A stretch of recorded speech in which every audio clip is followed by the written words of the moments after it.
அந்த வானத்தை போல மனம் படைச்ச மன்னவனே, பனி துளிய போல குணம் படைச்ச தென்னவனே,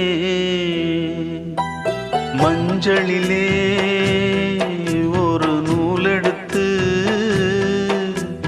விண்ணுக்கும் மண்ணுக்கும் சம்பந்தம் உண்டுன்னு சொன்னது யாரு? அது மன்னவன் பேரு. அந்த வானத்தை போல மனம் படைச்ச மன்னவனே, பனி துளிய போல குணம் படைச்ச தென்னவனே.